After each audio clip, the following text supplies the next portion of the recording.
مولانا فضل الرحمان صاحب کے ساتھ جو 9 سال کا ان کا سفر ہے، ان تمام چیزوں کے اوپر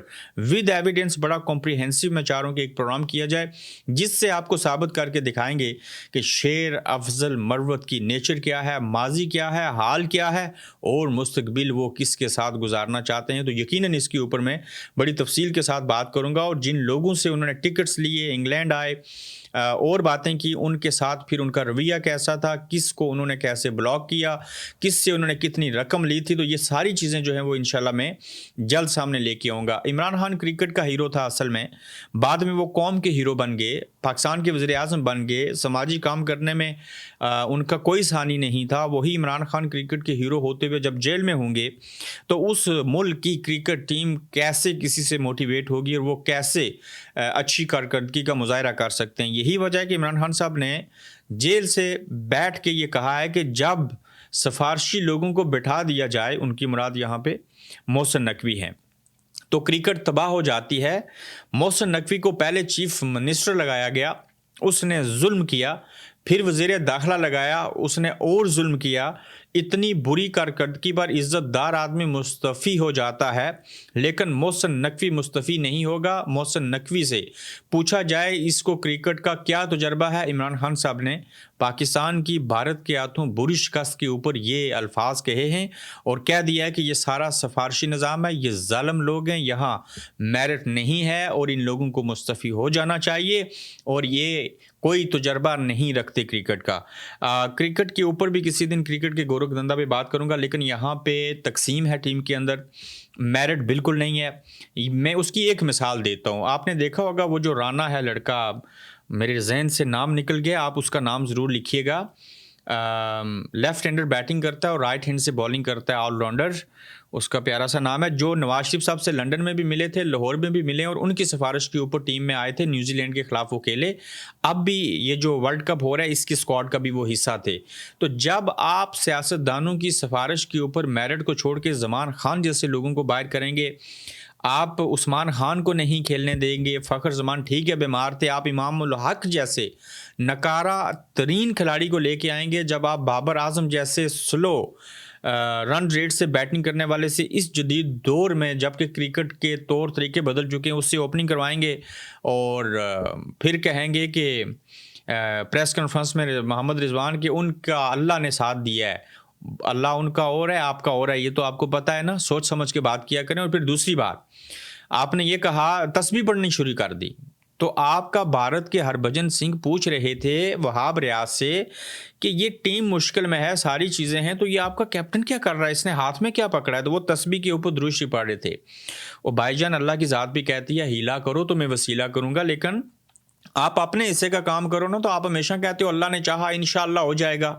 بات تو ٹھیک ہے، ہر بات کے ساتھ انشاءاللہ کہنا چاہیے، مگر اپنے بھی ہاتھ پاؤں ٹانگیں زبان دماغ استعمال کرو، ان کو چلاؤ، پھر جا کے بات بنتی ہے۔ تو یہ عمران خان صاحب نے اس کے اوپر اچھی خاصی جو ہے وہ تنقید کی ہے کہ یہ نظام جو ہے وہ اس لیے خراب ہے کرکٹ کا بھی کہ یہاں پہ قابل لوگ نہیں بیٹھے اور یہاں پہ سفارش اور باقی ساری چیزیں ہیں۔ شہباز شریف کا دورہ آذربائیجان اور 2 سالوں سے دورے کیے جا رہے ہیں، یہ کہا جا رہا ہے بہت بڑی 2 ارب روپے ڈالر کی سرمایہ کاری آئے گی، لیکن سوال یہ ہے کہ وہ سرمایہ کاری ہے کہاں پہ، وہ آئی کیوں نہیں ہے، وہ سرمایہ کاری کب آئے گی، وہ کون لے کے آئے گا۔ اور 1 سال قبل بھی دورہ کیا تھا،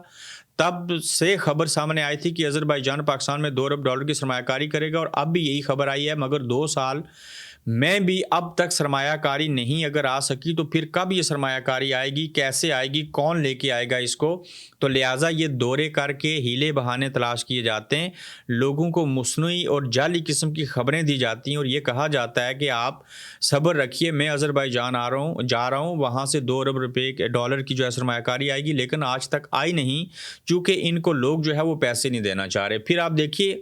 کہ لاہور کے اندر وہ جو ایک طرح سے ڈے منایا گیا جس میں نمائش کی جاتی ہے بکریوں کی، بھینسوں کی، گھوڑوں کی، وہاں پہ نیزہ بازی بھی ہوئی، مریم نواز شریف صاحبہ وہاں پہ گئی، آرمی چیف صاحب بھی وہاں پہ آئے،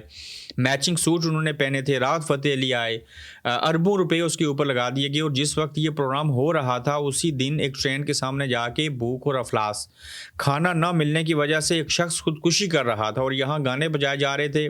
میرے رش کے کمر، جبکہ یہ سنا گیا کہ مریم نواز شریف صاحبہ نے 5 گانوں کی فرمائش کی راحت فتح علی صاحب کو، اس میں یہ تھا کہ میرے رش کے کمر پتہ نہیں آگے کیا کہتے ہیں کہ پہلی نظر دیکھا تو پتہ نہیں کیا ہو گیا. تو یہ کیا معاملہ ہے, یہ کیا ماجرا ہے کہ آرمی چیف آپ کے ساتھ آ کے منصوبوں کا افتتاح کر رہے ہیں, یہی آرمی آپ کو جیلوں میں ڈالتی ہے, آپ کو اقتدار سے فارغ کرتی ہے, آج انہی کو ساتھ رکھ کے ایک پیش کے اوپر ہیں. اچھی بات ہے, لیکن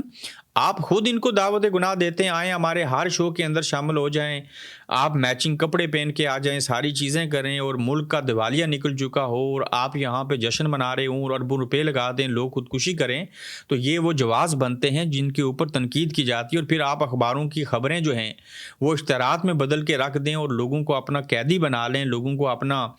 جو ہے وہ خرید لیں. تو پھر میڈیا کی حیثیت دیکھیے کہ انہوں نے خبروں کو اشتہار بنا دیا, اور پاکستانی میڈیا اتنا بک چکا, اتنا جھک چکا, اتنا کمپرومائز ہو چکا کہ پاکستان کے تمام بڑے اخبارات میں اشتہار خبر کی صورت میں چھپ گیا. اور یہ پڑھیے, یہ پڑھی ہے آپ کی صحافت, اور یہ صحافت کا جنازہ ہے کہ پاکستان کے اندر کہتے ہیں کہ تمام چیزیں اچھے سے جا رہی ہیں, پنجاب کو چمکا کے رکھ دیا ہے مریم نواز شریف صاحبہ نے, پنجاب بڑا ترقی کر رہا ہے. ایک اچھا کام یہ کیا انہوں نے کہ یہ جو تجاوزات تھی اس کو ہٹایا, عوام کو آسانی ہوگی. دوسرا وہ جو گرین والا منصوبہ تھا, ایک بارش پڑی ہے اور یاسر شامی نے جیسے نغمہ گا کے کہا ہے کہ اے پڑی یہ تواڈی گرین لینڈ سٹریٹ, اور ایک بارش پڑنے سے پورا